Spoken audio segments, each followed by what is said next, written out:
And we're back. Of course, the long-running show that we do each and every week for so many years now that we're glad to do that covers the world of pop culture, the Pop Culture Cosmos. It's Gerald Glassford coming right back at you here from Pop Culture Cosmos. Lakers Fast Break, Game Source, and Inside Sports Fantasy Football. Truly appreciate you joining us all over the world on radio stations worldwide.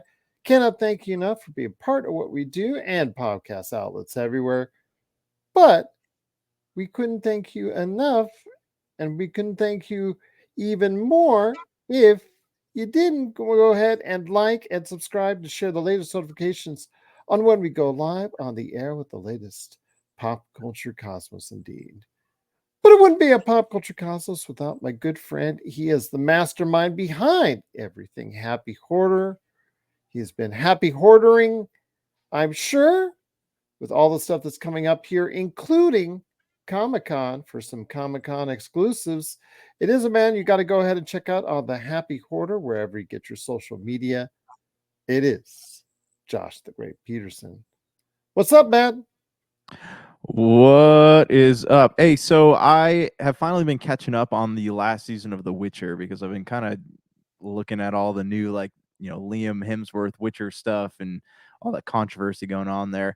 And I gotta say, man, like the first season of The Witcher was like really well put together and it told a very coherent story. But I tell you, this last season is so disjointed and none of it makes sense. Something's happening here and then boom, something else happens. They just like they jump so much and they cannot tell a coherent story. And it's the show is just falling apart. It sounds like it, and being handed over from Henry Cavill to Liam Hemsworth in the lead role. Yeah, it just does not look like it's going to be. It's like a show that's being put out of its misery in the not too distant future. Really, Yeah, I'm yeah, it makes you wonder if it's got enough gas in the tank to actually finish the series. We'll see. We'll see, my friend. I've been trying to cram The Bear and catch up with that. Figure out why everybody has been, so high on this show. It is an extremely well acted show, but there is no way on God's green earth that FX, Hulu, Disney should have ever categorized this, or how the Emmys categorize this as a comedy, because there's a few laughs overall in the series, but still, the way this it plays out, it is so much a good drama that it is, like I said, a drama. Yeah, from what I understand, that's kind of what people love about it, though. It's like one of those. Remember back in the early 2000s, they used to have the genre of dark comedy. Like that's, I think, Mhm. kind of what the Bear tends to lean towards a little bit. Well, there isn't much funny about it. The only part was where there was a drugging of kids at a birthday party, and they all just like fell asleep, and there was a good laugh there. But mostly, it is just about this crazy dysfunctional group of people that are trying to go ahead and get this restaurant off the ground. So the story itself, again, very gripping at times. The acting is on par with any show that's out there, which is part of the reason for its candor and the love for it. And obviously, the big stars that come in and do all these cameos or guest appearances. Uh, Again, top notch. So yes, The Bear is something you should go out of your way to see. It's right now in season 3. So I'm hoping that it will continue to go ahead and provide audiences. Season 3, maybe not as strong as season 1 or 2, but when season 1 or 2 has set the bar real high, I know for a show like that, it's really hard to maintain that level. Yeah, yeah. And this seems like one of those shows because FX is usually known for doing shows that are very short runs, 4 to 5 seasons. So yeah, I mean, they just got to hang in there until they reach the end of the story they want to tell. But it's definitely that's one of them that's on my list of things I would like to watch. When I get some time. Well, I'll tell you what, my friend, there's a lot going on in the world of pop culture, and we're going to go ahead and make sure we bring it to you. A lot of stuff on the plate. First off, at the box office, Despicable Me 2 still is reigning king, with not too bad of a drop off in its second week. So, still doing well, as it's now garnered over $400 million worldwide. Looks like it's gonna probably somewhere. I don't know if it'll get reach a billion, but it'll still do some good numbers. Longlegs is the movie that everybody is talking about. This small, uh, I don't want to say independent movie, but yes, I guess it's from an independent distributor, Neon, which biggest hit was that you'll probably know out there is Parasite, the Academy Award winning Parasite. That was its biggest movie that it distributed so far, but Longlegs surprising at the box office with 22 million. That is the biggest opening ever for Neon. Your thoughts on this horror movie with Nicolas Cage, a great part of it, and the fact that it has found a way to go ahead and achieve a lot of good fortune from such a small movie distributor.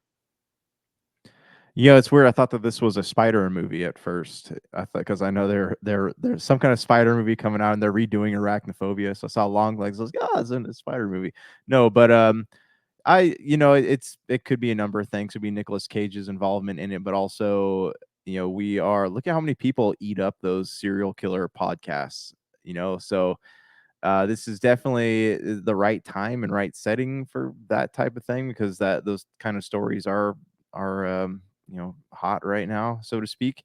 And where there's not really a lot in the theaters that sticks out outside. I mean, look at every single movie that's in the top like 10 right now for worldwide box office results. Like it's all part of a franchise of some sort. So when a little indie darling comes out like that, of course people are going to flock to go see it. Why wouldn't they?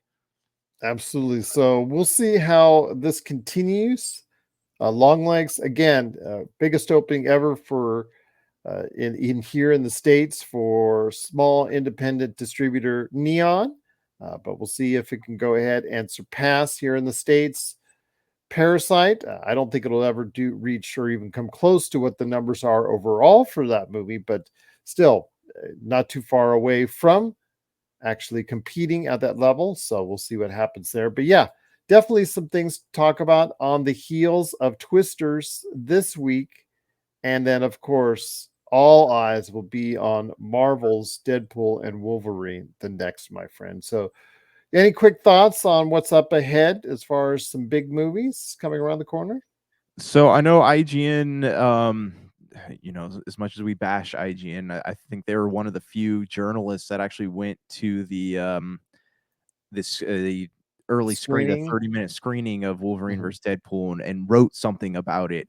So I was reading their thing, and they're under the impression that Wolverine versus Deadpool is going to completely change the MCU. It's going to put it back on track, and it's going to make it something magnificent once again. So as much as, like I said, as much as we disagree with a lot of the stuff they say, I hope that they're right about this because it is something that is much needed, and I can't think of two better characters to do it. But after that, I'm not really sure what else is slated to come up, to come out here soon. I know there's some Christmas movie with The Rock coming out in the fall, but other than that, I'm not sure what's on the agenda still.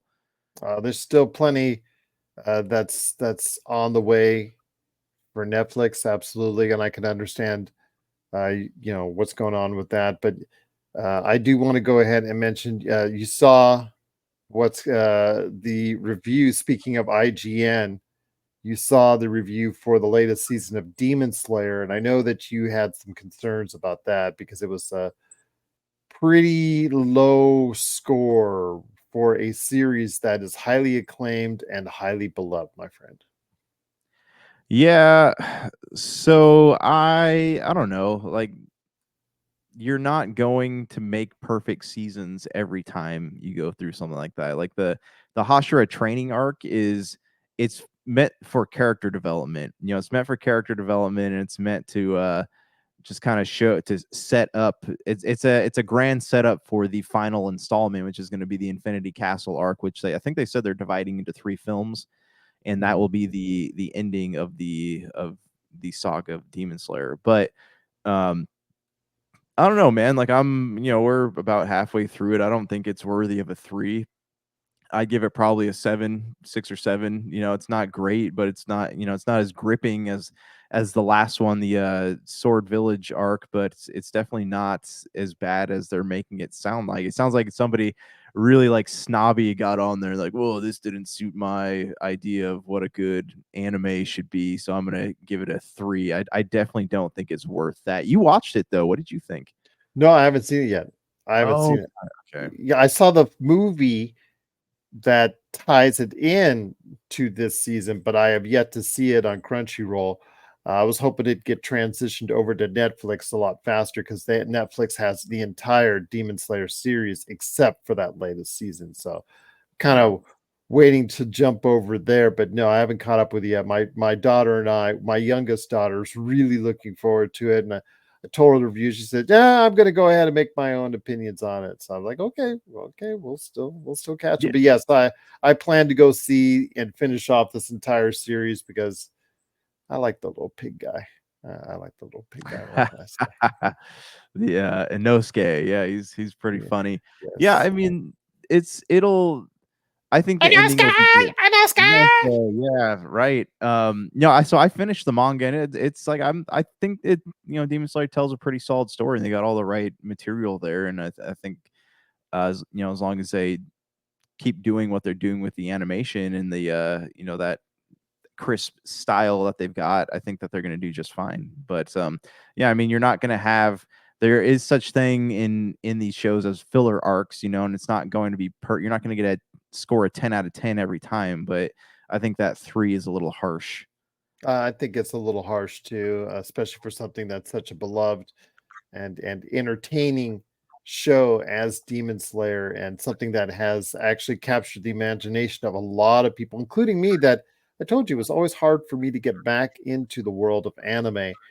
and in doing so, Demon Slayer has done quite a bit of that. But we'll see, my friend. I'll give it a shot as soon as I'm able to. Maybe I'll have to pick up a month of Crunchyroll a lot sooner. We'll go ahead and maybe check it out, and then I'll share some additional thoughts. But from your understanding of what you've seen so far, it's really not as bad as they're saying. It's something that still people should go out of their way to watch. Yeah, I mean, I definitely think it's worth watching. Like I said, it sets up the final arc of the story, and yeah, they do delay, like what do you call it, prolong some things that happened in the books versus what's going on in the show, but it's still not. It's worth Is it a watching. filler And season? it is a filler season, yeah, but it's still it tells a story. Still tells a solid story but it's not filler in the sense of like Dragon Ball has people screaming for 3 episodes, but it still has some decent content there. So ignore the reviews, make your own opinions, but either way you're probably going to have to watch this if you're going to, tune into those final 3 films.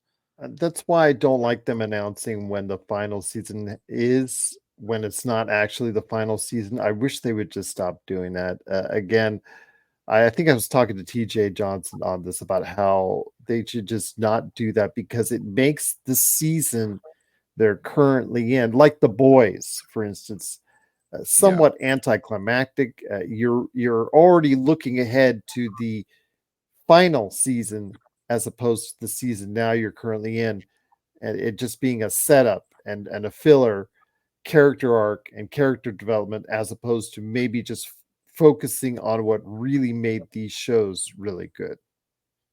Well, yeah, and as an audience, you sit there and you're like, "Oh, it's gonna be coming to an end. So why you already like feel that what do you call like interesting because when a Mm. show starts to end, like I don't know about you, but me personally, when I know a show's about to end, my interest in it starts to wane even before I get to the end of it, and I start thinking about like what I'm going to watch or play or do next. I So hear when you. yeah, so when you're on that like 4th season, the 5th season is going to be the last, you're already starting to lose interest in the show before the 5th season even starts. So I definitely it's okay to end a show, but yeah, you probably shouldn't make that announcement at least until the first episode of that last season premieres. But speaking of final season. It is, of course, the Pop Culture Cosmos. Josh the Great Peterson, along with me, Gerald Glassford. Thanks again for listening and watching. Truly appreciate it. Cobra Kai this week, Josh, starts its final run, so to speak, although there's still more to come in the Karate Kid universe. In fact, a movie is coming up in the Karate Kid universe. Funny, imagine that. But yeah, supposedly the final season of Cobra Kai is on its final run, starting this week. I think it's in 3 parts, if I'm not mistaken, with another part later this year and then another part next year, early next year. Finishing off the Cobra Kai series, one of the better series and more fun series that I've seen this decade. A show that we on this show were one of the first out there to champion when it was a YouTube show on a YouTube channel. And remember, if it's the longest, I think it's the longest remaining show from those shows that YouTube put out there, self-produced. And it's something that I will be very interested in watching. But the fact that they're delaying it out, Netflix is delaying out over 3 parts over 6-7 months, that's not too thrilling, man. Yeah, Netflix has a habit of doing that. I am really impressed though with the feat that this show has had because, like like you said, started out on YouTube and as part of YouTube trying to get that premium subscription off the ground, but then Netflix picked it up, and then Netflix, they said it was done. They said they canceled it, but then the fans were so much in this show's corner that Netflix decided to be like, okay, well we'll go ahead and finish the show here. So the show has a lot of mileage, has a big following, and it is crazy impressive like what this show has been able to accomplish in its time on the air. Absolutely. So we'll see if it all goes well as far as the ending of Cobra Kai, which starts this week with part 1. Please let us know your thoughts on Cobra Kai, the series. Has it enchanted you like it has enchanted us here? Please let us know your thoughts. Pop Culture Cosmos at yahoo.com. My friend, I really can't make an assessment yet on the series, The Acolyte, on Disney Plus, because all the series has not completed. That's actually going to complete later this week here as we're recording. But I need to just vent on episode 7, man, because I said to you a few weeks back, I thought that this series was, it is what it is. But episode 3 is an episode that is truly terrible for so many reasons. And I thought, okay, well, it has one real low point, but I pushed through the series and it's okay. It is what it is. Guess what, Josh? In Uh-oh. episode 3, we see from one vantage point how the events of the Acolyte unfolded. Episode 7 takes you back to the events of episode 3 from the No. other side's perspective.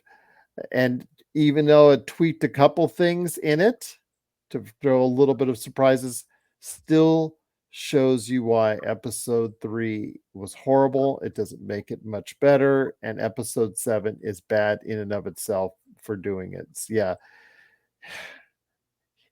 I couldn't believe what I was watching. I'm like, oh, dear God, help me. You're not going to go back in time to Oh, yes, you are. Oh, uh, yeah. It's a Basically, mistake.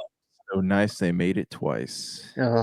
absolutely. Basically, it covers the battles between the witches and the Jedi as far as the complications between the twins that are at the precipice of this show. So yeah, it just really was disappointing to see. I had to live through it again because I was so just angry at episode 3 for being there. It's as far as how it was made, how it was constructed, because the rest of it was okay for what it was dealing with. But yes, flashing back to the events that started all of the Acolyte in episode 3, and then going back and seeing it from a different perspective in episode 7 just shows they just don't know what they're doing behind the scenes. Yeah, part of me wonders if that was an attempt to, like, they heard the feedback on episode 3, so like, well, let's go back and try to fix what people hated, and it still did not work very well. But also, like, this show has created Star Wars lore that is so far up its own butt that you can't, like, it doesn't know, nobody knows what's happening anymore. You know, you have like the showrunner or Leslie Halen or whatever her name is coming out and saying, well, you know, the Anakin was a birth from the convergence in the Force, but the twins were also a convergence in the Force, but not quite a convergence in the Force. Like, it feels almost like I'm watching Kingdom Hearts, but in space. It's pretty disappointing. And again, it doesn't make any sense to me why that continues to happen as far as some good real storytelling that we need in the Star Wars universe. Ahsoka did really well. It's being thought of highly and actually could be considered strongly for some Emmy consideration. So where they went from here with the Acolyte, I just don't truly understand, my friend. Yeah. Yeah, I mean, hopefully it ends on a high note. Everyone keeps saying like, "Oh, this is one of the most successful Star Wars shows ever made because look at how high the viewership is." But I don't think people are watching it because they like it. I think they're watching it because, you know, they're trying to be part of the conversation, but two, it's kind of like watching a train wreck. You know, you can't stop watching it happen. What are your thoughts out there on the Acolyte? I'll have some final thoughts on the Acolyte coming up in the next couple weeks. Please let us know your thoughts. PopCultureCosmos at yahoo.com. Well, my friend, before we hit the half hour break, Xbox, I wanted to go ahead and talk to you about this. I spoke to you about it at length with TJ Johnson about the Xbox price hikes that are coming to Xbox Game Pass, and in some cases are already implemented. A new tier. So a couple things have been changed. The fact that the highest tier that still gets you every game that's on the list, the Ultimate Game Pass, and also as well gets you the day one releases. That has been moved up here in the States to about $20 a month. And they've added a new tier, standard tier, which gets you a ton of the games, but not the day one releases. That just came about at $15, which is around the price of the old Ultimate Game Pass.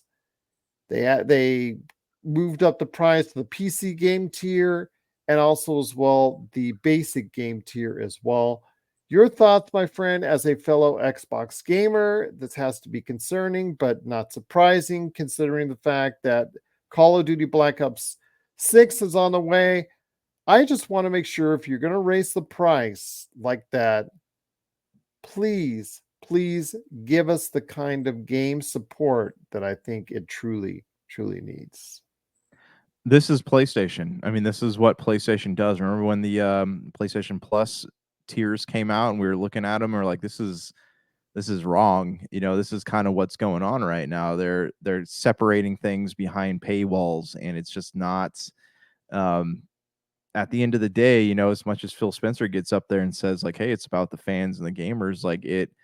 Microsoft, Phil Spencer might look at it that way, but Xbox or not Xbox, Microsoft looks at it as like, how can we get that bottom line? And this is how they're doing it. So, you know, I thinking about it, like Xbox Games Pass is an amazing service, but how many people now are going to go back to just purchasing games for the cost of what they're going to end up paying for Games Pass here? Because we're already at about what 18, almost $20 a month for Games Pass. Yes, it will be just about $20 a month here in the United States per month basis. You can buy it in bulk at a cheaper rate. And I'm sure there Yeah. are going to be some discounts out there, which we'll talk about here before we leave as far as Amazon days coming up. But yeah, definitely concerned about these pricing structures. I understand they need to support the 60 plus $billion acquisition of Activision, but as I was talking about with TJ, okay, if you support it by making World of Warcraft part of the deal on console and on PC as far as the subscription, there's some value there. If you put the entire Guitar Hero library and Call of Duty library on there, that creates a big windfall and a big win for gamers, that's good. If you create a lot more Activision games that are going to be put on the system, then you're fine. Then I'm fine with it. But if you just continue the same old, which again, I've stated has been the best value in gaming, then it's not quite the great value it once was. Yeah, yeah, that's true. But I mean, it's still what it is right now. I think is still fine. It's not obviously, yeah, with the purchase of Activision, there is a lot of content you can put on Games Pass, but I think they're looking at it the same way you are, though. But they're also saying like, let's we'll put these things on it, but we're gonna charge $5 extra for this and this and this, and pretty soon we're gonna be paying. It's going to be $25 to $30 a month for Xbox Games Pass, and at that point, we play 3 to 4 games a year, and you might as well just go out and buy the physical copy again. That's true, but yeah, I have some steep concerns about what Xbox is doing because I have said and continue to say it is still the best value in gaming, but that value is not as good as it once was with this price hike unless they offer a ton more quality games on that choice of Ultimate Games Pass or any of the other tiers that they have. So I'll be watching it and I'll be seeing if they go ahead and continue the value at the level that I'm happy with, or if it gets more expensive and less valuable to me over the time. And if that's the case, I could be like a lot of other people that have threatened to walk out and walk away from their subscriptions. I could be one of them as well. Yeah, yeah. I mean, at this point too, like Xbox releases new games so infrequently, and I hope that changes over the course of the next year or so. But they release games so infrequently that how many people are actually paying for that Games Pass subscription consistently throughout the year too. It's kind of like it's becoming sort of like Netflix, with Netflix putting out content as infrequently as they do. It's not the service that it once was, as far as subscription retainment. What are your thoughts out there on the Xbox price hikes? Is it something that you still value as much as we do, or are you seeing it as something that again is a detriment to owning an Xbox or choosing possibly an Xbox down the road? Please let us know your thoughts. Popculturecosmos at yahoo.com. And coming up after the break, we'll be talking about Amazon days. But it's so funny because Amazon has now, with the Fire Stick, now become a home of where Xbox can be. Yes, you can now play Xbox on Amazon Fire Stick. So thought people would go ahead and hear that, and so you don't even need an Xbox to play an Xbox right there. Yeah, it's impressive. I didn't even know that they were doing that. So that's cool. I know it's eventually their goal to get it on, just like your smart TV, just to throw open an app and be able to log into Xbox. But yeah, I didn't know that they're already making moves towards that. So that's cool. What are your thoughts out there on Xbox? Please let us know. Popculturecosmos at yahoo.com.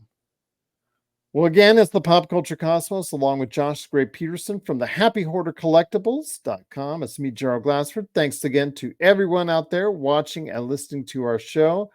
My friend, Amazon, we mentioned just before the break. It is Amazon Days coming up here as we are talking. Is there anything of great interest to you? Because this has now become one of the major shopping events of the year for consumers. I understand budgets are tighter this year than ever before, but still, people are looking forward to saving quite a bit of money when buying products during Amazon days, and all the retailers that are running sales in and around Amazon days as well. Yeah, I mean, Prime Day last year did not disappoint. So I'm hoping tomorrow it's 16th and 17th, right? It's 2 days. Mm-hmm. Um, yeah, I'm hoping that's going to be great because I mean, it's always for me personally, it's always a great time to pick up like trading card booster boxes. So I did that, got a couple of those last year, but I'm kind of keeping my eyes open for some stocking up on some Pokemon cards. I know I'm probably not the only, like retailer out there that does that. So, I'm definitely keeping my eyes open for a few things. What about you though? You gonna anything you're hoping will hit that sweet, sweet sale threshold that'll get your wallet Uh, open? yeah, a little bit of odds and ends stuff. I think my wife has already got a lot of things waiting up at the cart, and then of course, with school coming around the corner, you got to go ahead and start looking at the school supplies that you think you might need. For me, just made a recent purchase of a headset, so I'm hoping that this will work out right now. So, but there are a lot of headsets that are going to be on sale. That'll be a great place for some discounts for people out there. But it's so funny. Again, it has now become such a big event over the course of time that you and I have been talking about it because we've been talking about it since year one, I believe, on this show that now all these other retailers, Walmart, Target, even to the smaller locations or smaller outlets like Hot Topic, others that are out there are now building sales around these days because they feel that consumers' wallets have opened up and are now ready to spend at this point in time just because of the fact that Amazon Days has created such an uproar online. Yeah, I know Target had Circle Week last week, and that Buy had some two, pretty get one free in the uh, video game section. that's right. Books, video games, movies. Yeah, it was Board pretty games, yeah. board games, a pretty solid sale. Yeah, Amazon. I know Best Buy does sales now too on their website. So yeah, definitely a lot of different places to shop.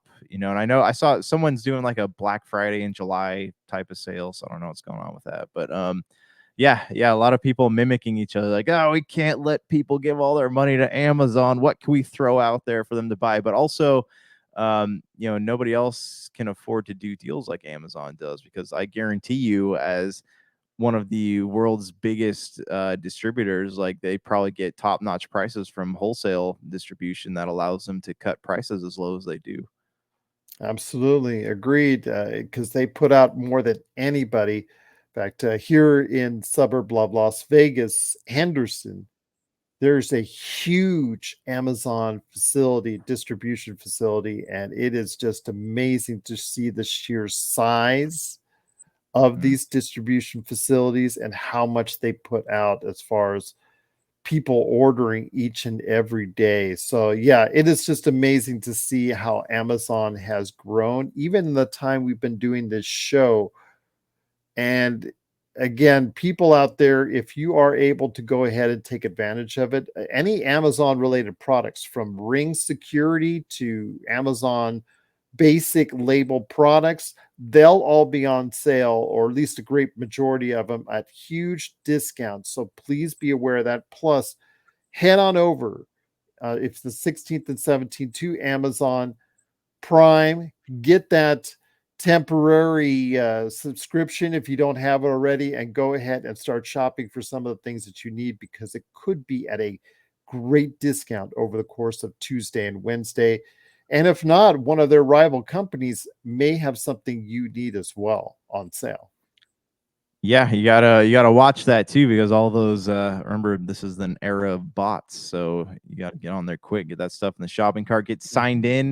As soon as those deals start, click that old buy button and buy. In the words of Absolutely. Vince. Whether it's, yeah, but yeah, we're talking about for collectibles, they could have a lot of on sale there. For videos, as far as DVD, Blu rays, as far as physical media, Amazon's still one of the biggest, if not the biggest, distributor of physical media. And then also as well, books with their Audible. So it's congratulations, you suck. One of, I mean, is that still something that you can get as a discount coming up here? I okay, so the contract ended and I'm pursuing another publishing. I'm trying to get it published elsewhere. But yeah, the contract's up. There's still some copies floating around. I know you can buy it digitally still on I think Okay. that contract's still open with Amazon, so you can get it for like $3 on sale right now digitally.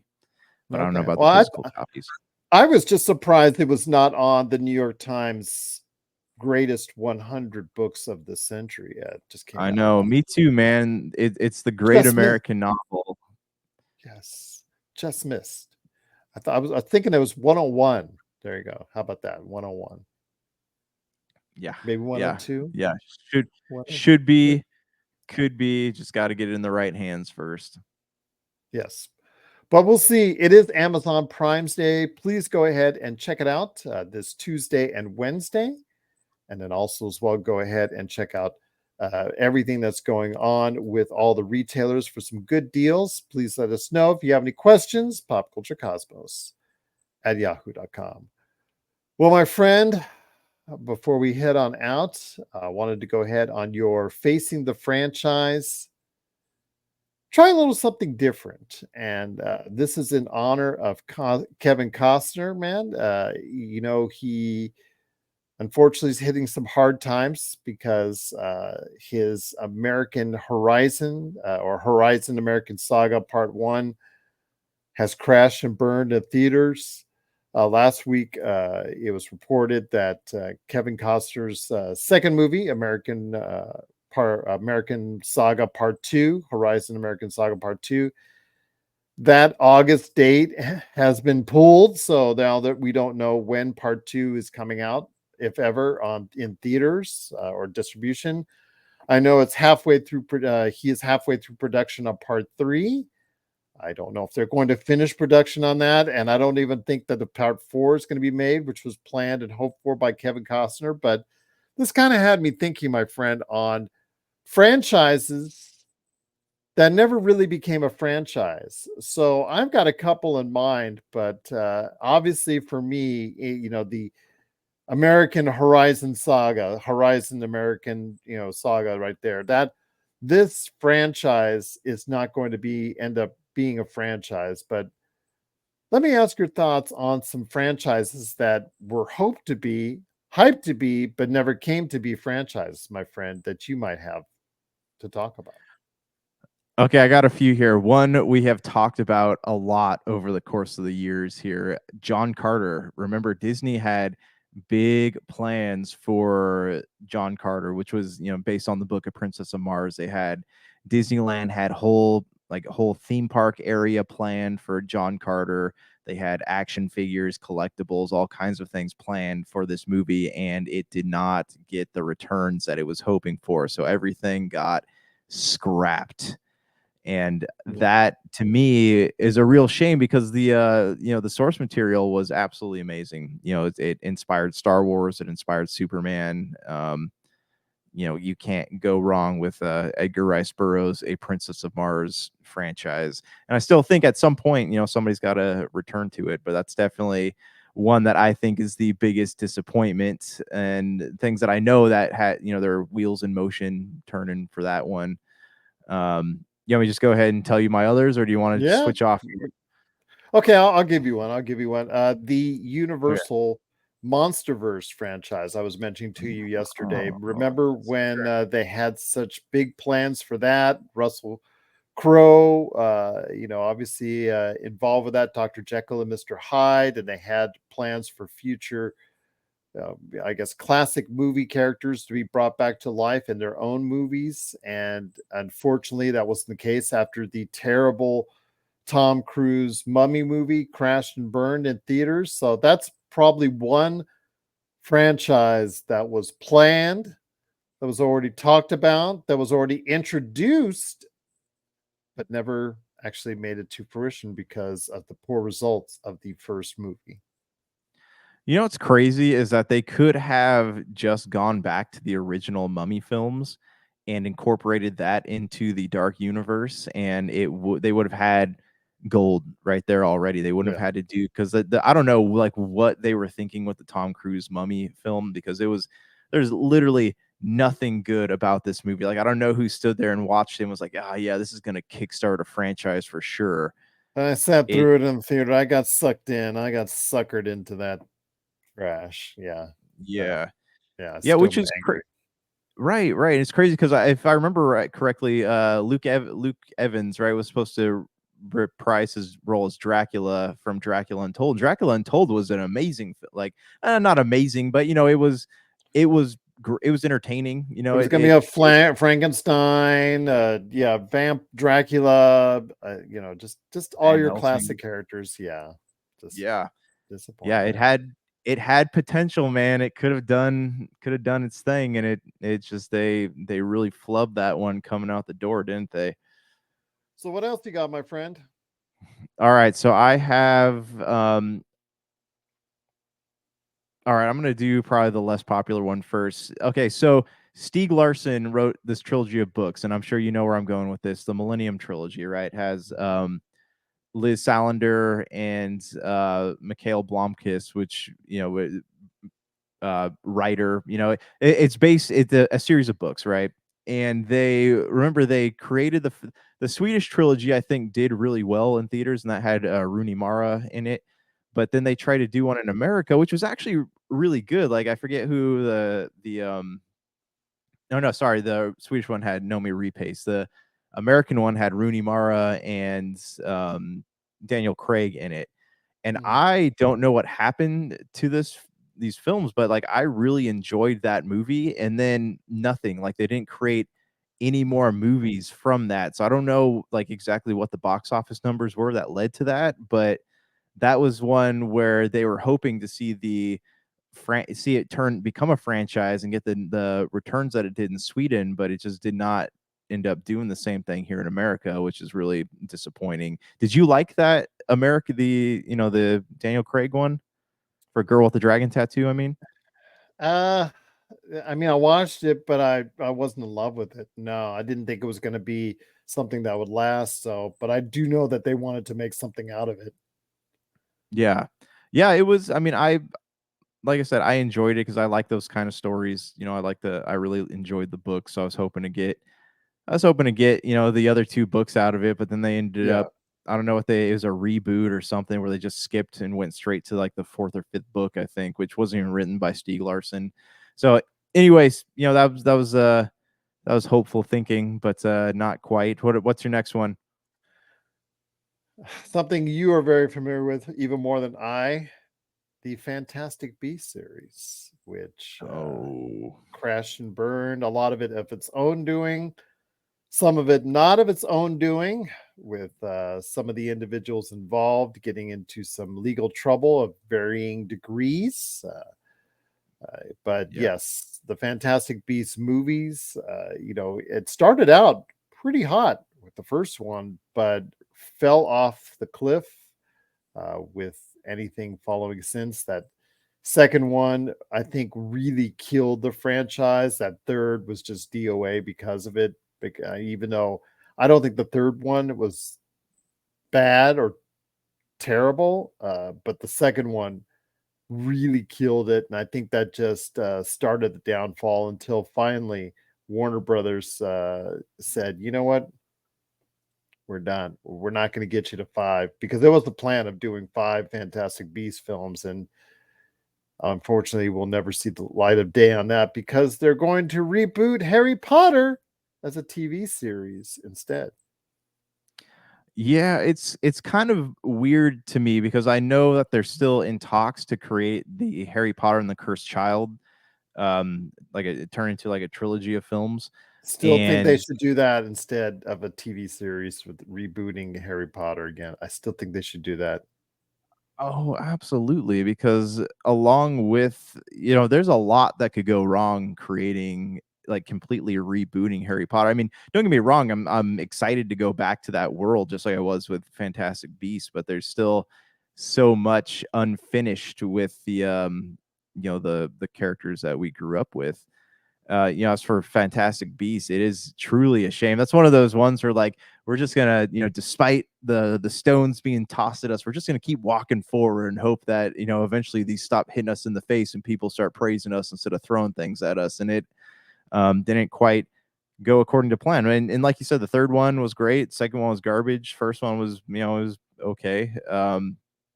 But I don't like the idea of a big franchise like Harry Potter having a project that's unfinished, and that Yeah. is definitely something that's going to remain unfinished because I don't think there are any plans to ever go back to it. No, no, that crashed and burned with the bad results of the third one. I think the second one really killed it for a lot of fans, and they just never decided to come back no matter how good or not so good they thought the third one was. So, Yeah, that's just basically killing off the franchise there that they had planned for the Fantastic Beasts. But I do think the Cursed Child is their best option because you know me, as I always say on this show, when you mentioned that, just the idea of Daniel Radcliffe in his mid 40s stepping out of the minivan to go ahead and save the day. It, to me, that idea is just coming back. It's just killer as far as a great way to get people invigorated in the Harry Potter franchise, even more so than trying to recreate what many people our age and even younger have seen already with Harry Potter. Yeah, yeah, and like I said before, there's a whole lot of things that could go wrong rebooting a property like that. Absolutely. So my next one here, I was going to say was, shoot, I just had it in my mind a second ago. Well, Um, I could give you one that was planned for a much longer run. The Divergent Allegiance series, if you remember yep. those, that they were, after the success of the Hunger Games, they copied Maze Runner. You could say that one was also supposed to be a longer franchise. The Allegiance series and Divergent series, then Insurgent came out, and that was just like they threw that one together and that one killed the franchise off because the stars no longer wanted to compete in the series and then they didn't want to be a part of it. So yeah, it kind of fell apart from there. But that one had all the possibilities of running as long as the Hunger Games series and running as many as movies as that, and that fell off the cliff based, it's just weird because it was just such a popular property. A lot of people enjoying the books, and yeah, that one just fell off the face of the earth with that last installment, and they just never really wanted to go back to it. They were supposed to go back to it and never really did. Yeah, yeah, that's right. Because I remember didn't they finish the show, or sorry, they finished the series in the form of a show, if I remember correctly. That is correct. Um, Yeah. yeah, and it just did not do what they wanted it to. Speaking of like things based on books, though, the Chronicles of Narnia has been one that I was always expecting to be done, in the vein of like Lord of the Rings style, where you're just pumping one out right after another. But they put out 3 movies and nothing happened with that ever again. And then there was somebody trying to get it over to Netflix because Netflix is supposed to be doing something with it, but we haven't seen anything materialize from that. That seems to me like a series that could do, could have a lot of mileage if it were tapped by the right people. Absolutely. But I've got one in mind that I think you and I were talking about just recently, and that is Hellboy. Unfortunately, Mm, that was a failed franchise as well after 2 installments. Although I don't think this is. Can you consider the Hellboy that's coming out part of this franchise? I don't think I can. The Ron Perlman franchise I think should be sustainable in and of itself. no, because this is a reboot. Like so is the Yeah, David Harbour one, but the Ron Perlman one, from what I understand, the third movie never materialized because it was going to cost so much money to make, and yeah. Guillermo del Toro was not. There's no way he didn't want to compromise his vision by asking for less money. So that is the reason that never happened, which is a shame because, while Hellboy didn't create the box office returns that they were hoping for, I feel like that third one, had they waited long enough to do it, that it could have, it really could have breathed new life back into that franchise, especially since, remember, we talked about this, what was it, 1 or 2 weeks ago, but there is a big connected universe with Hellboy that could be created, with characters like Abe Sapien, Lobster Johnson. Like that whole universe has a lot of other comic books that run parallel to it that feature characters other than Hellboy, but they cross paths with them at some point. So in a world of, joint universes, they could have done big things with that. Yes, they could have, my friend, but they didn't. But yeah. Any more suggestions on some failed franchises, my friend? Because The list could be many. In fact, I just turned to a website right here as we were talking, see even getting more inspirational ideas, and the list is long, rather Oh, long, my friend. yeah, I'm sure. Oh, sorry. Oh. Yeah, I mean, the only one else that, or sorry, the only other one that I can think of would be, there's Ender's Game was one in the sci-fi vein. Ender's Game was one that's supposed to get, Oh, multiple that ended sequels. after one. So, That ended after one. I didn't think the movie was great, but I didn't think it was terrible either. I also remember there were like big plans for the Alien vs Predator series, mhm. and that never materialized because they basically, like, James Cameron approached him and said, like, hey, I have these ideas to really round out these stories and tell the origins of both the predators and the aliens, and they told him no, and instead went with I think they did Prometheus instead. So yeah, those are our thoughts. John Carter, The Dark Universe.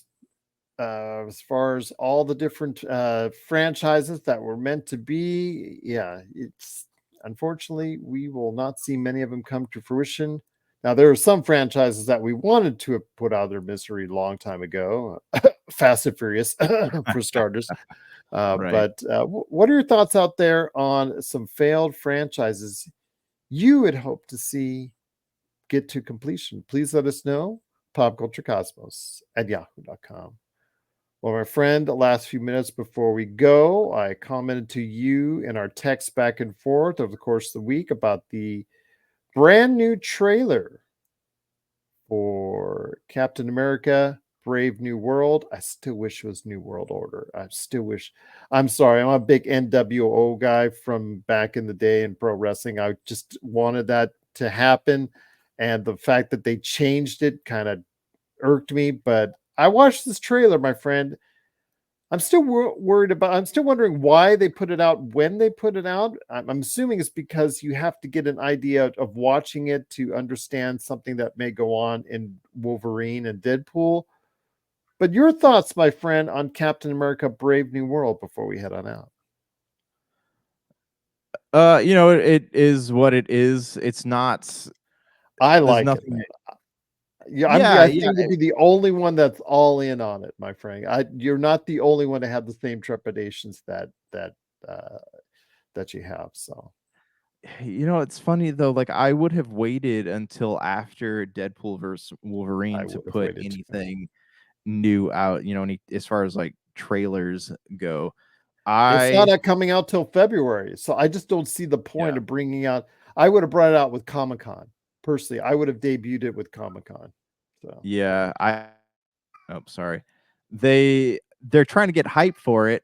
Sorry, my kid's calling me. Hold on one second. They're trying to build hype for it, but I don't. Like I said, like I feel like because the Wolverine Deadpool movie is supposed to be like the reset switch for the MCU, and I would have waited.